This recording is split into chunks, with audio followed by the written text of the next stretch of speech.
Sarah, I kind of want to just, in this last segment, sort of tie things back into your book. And you had talked earlier that it was started out sort of as a cataloging, and then it ended up ultimately what it is today. And you've got all kinds of pictures in there, and the artwork that's at Timberline. And in many respects, Timberline's really a museum. Yes. And your book kind of pulls that out. Tell me about the book. Well, I worked on the book for a very long time. I mean, there was this original catalog that came out in 1978 that I was telling you about. And that went out of print. And then it was really out of date fairly quickly, too. And Rachel Griffin had proceeded to do a little guidebook, and then that went out of print and out of date. And I kind of helped revise that and keep it up to date. But all the time I kept thinking I wanted to do some more research, tie in more of the oral histories that we had collected. And also I wanted an opportunity to go to the National Archive and to really delve into the WPA records and also the Forest Service records. And the book was the vehicle to do that? It was, and I was very fortunate to work with Timber Press, who published the book. It came out in 2009.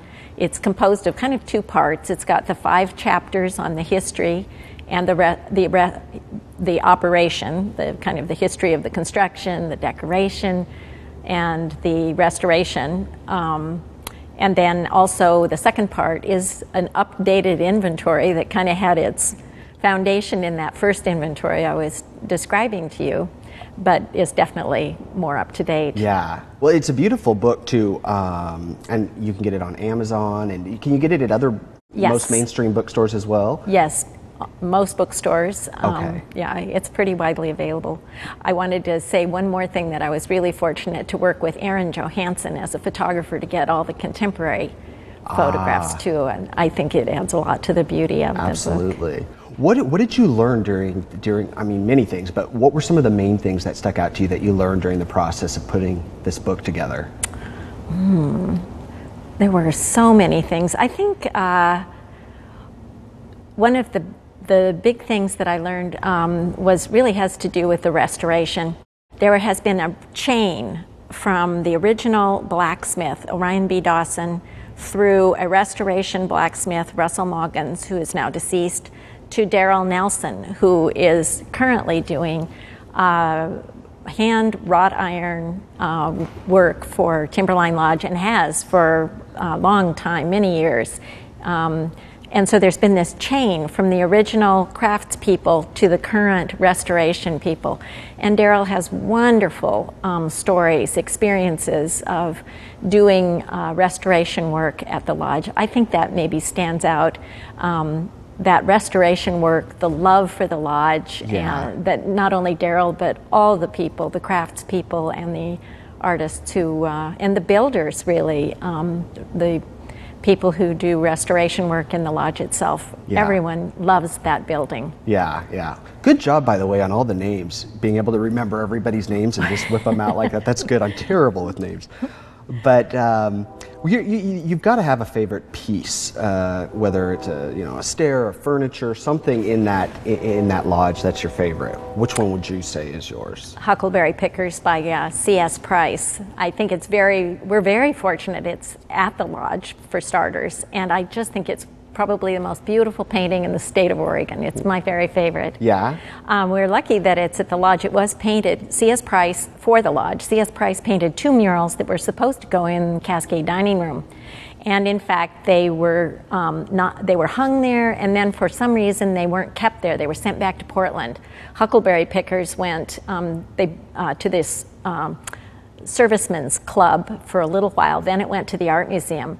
Its companion piece, Pack Train, went to the Portland Auditorium and ended up in the furnace room, where a janitor found it, and it wasn't destroyed. We're so lucky. Whoa. It was sent to the Art Museum. It was through the efforts of the director, Francis Newton, who was also a member of the board of Friends of Timberline, and also Dick Kunstam, to get those 2 beautiful paintings, Huckleberry Pickers and the Pack Train, up to the lodge at the time the C.S. Price wing was added in 1975. So we're very fortunate that those pieces came back up to the lodge. Oh, yeah, absolutely. It sounds like it. Well, so the future of the lodge and the future of, you mentioned, the craftsman and the gentleman who's doing the iron work, and sort of how that's, the baton has been passed. How do you think that's going to be preserved, and the history and legacy of Timberline into the future? Well, we have these ongoing restoration efforts. Darrell Nelson has ongoing projects for the lodge, and there are textile projects that continue to be done as well, and furniture that is just like the original furniture, to keep that original look at the lodge.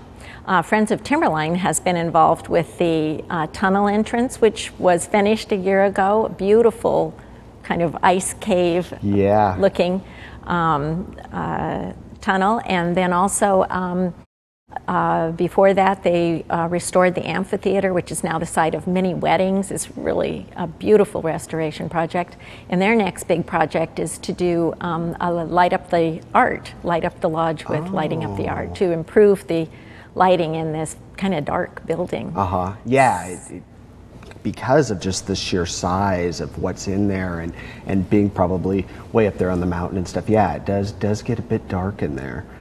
And then we're also working on some audio tours for the lodge. Oh, tell me briefly about those. Well, those we're working with the lodge, the Forest Service, and they will be available probably sometime in the fall.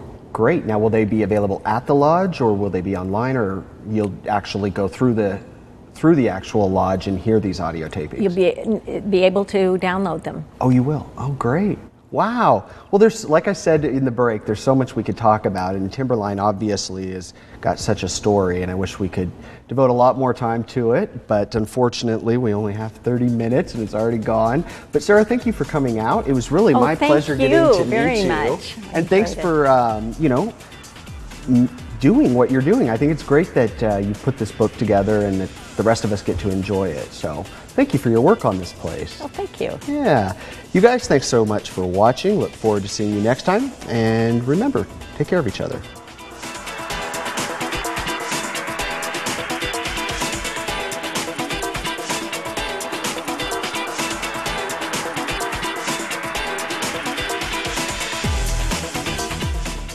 Do you have a guest idea? Let us know. Go to localite.com.